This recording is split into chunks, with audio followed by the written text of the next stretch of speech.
भविष्य पुराण के अनुसार महाभारत युद्ध समाप्त होने के बाद भगवान श्री कृष्ण के मृत्यु लोक से वैकुंठ प्रस्थान करने के पश्चात धृतराष्ट्र और गांधारी सहित कुंती तथा विदुरजी वन में सद्गति को प्राप्त हुए। तत्पश्चात पांडवों ने अर्जुन के पौत्र और अभिमन्यु के पराक्रमी पुत्र परीक्षित को हस्तिनापुर का राज्य सौंप दिया और स्वयं स्वर्ग की यात्रा पर चले गए। अतः परीक्षित के शासनकाल में द्वापर युग समाप्त हो गया और कलयुग का आरंभ हुआ। कलयुग की पहली घटना उस समय घटती है जब एक दिन राजा परीक्षित भ्रमण पर निकले। उन दिनों स्वयं धर्म बैल का रूप धारण कर गाय के रूप में बैठी पृथ्वी देवी से सरस्वती नदी के तट पर मिले। गाय रूपी पृथ्वी की आंखों से आंसू बह रहे थे। पृथ्वी को दुखी देख धर्म ने उनसे उनके दुख का कारण पूछा। धर्म ने कहा, हे देवी, तुम ये देखकर तो नहीं रो रही कि मेरा बस एक पैर है, या फिर अपने ऊपर दुष्ट प्रवृत्तियों का कुशासन देखकर।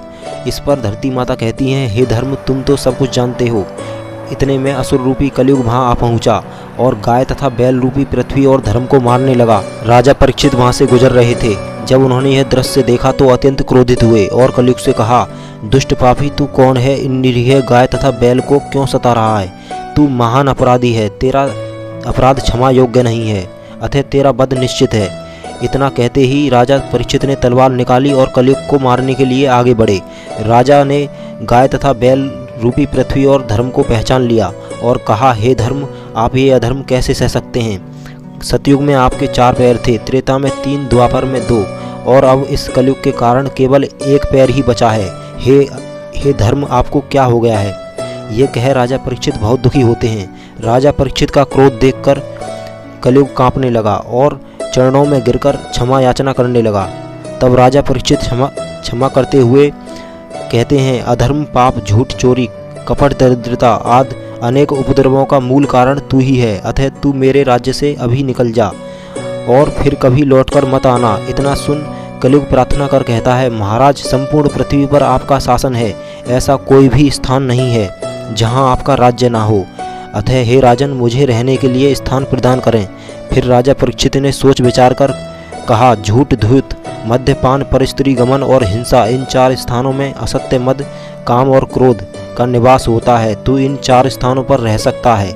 कलयुग ने कहा, महाराज, परंतु ये 4 स्थान मेरे रहने के लिए अपर्याप्त हैं, अतः अन्य स्थान भी प्रदान करें।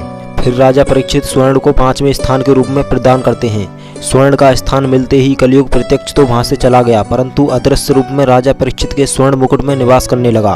फिर भ्रमण करते हुए राजा परीक्षित समीक ऋषि के आश्रम में पहुंचे। राजा को प्यास लगी और उन्होंने ऋषि से पानी मांगा, परंतु तपस्या में लीन होने के कारण ऋषि को राजा के आने का पता नहीं चला।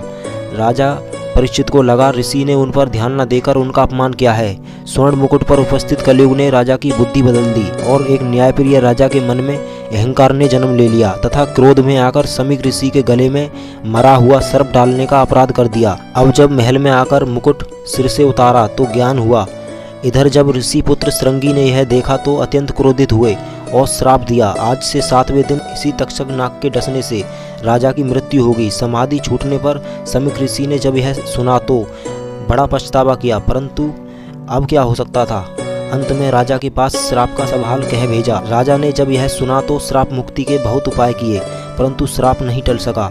अंततः संसार से विरक्त हो अपने बड़े पुत्र जन्मेजय को राजगद्दी सौंप दी और ऋषि मुनियों के कहने पर 7 दिनों तक भागवत कथा का आयोजन किया और गंगा जी के तट पर आकर डेरा डाल लिया।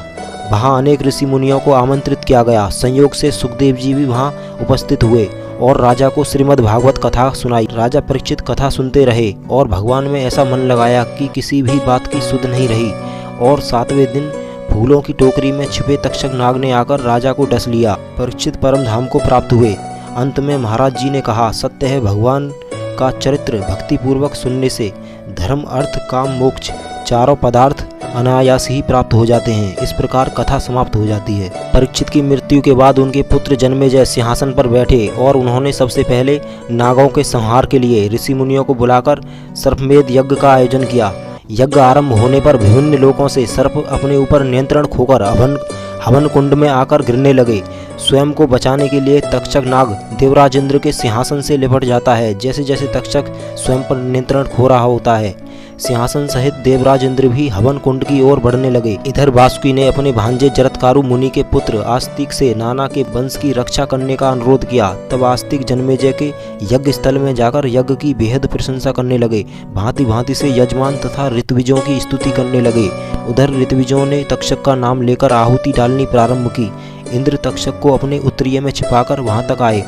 यज्ञ का विराट रूप देखकर इंद्र तक्षक नाग को छोड़कर भाग जाते हैं। विद्वान ब्राह्मण बालक आस्तिक से प्रसन्न होकर जन्मेजय ने उसे मुँहमांगा वरदान मांगने के लिए कहा, तो उसने यज्ञ की तुरंत समाप्ति का वर मांगा। नागों ने प्रसन्न होकर आस्तिक को वर दिया, जो इस कथा का स्मरण करेगा सर्प कभी भी उसका दंशन नहीं करेंगे। इसके बाद तक्षक ने जन्मेजय से क्षमा याचना की और कहा कि आपके पिता की मृत्यु इस विधि से होना विधाता ने तय किया था, इसमें नाग जाति का कोई दोष नहीं है। तब सब कुछ विचार कर जन्मेजय ने यज्ञ समाप्त कर दिया।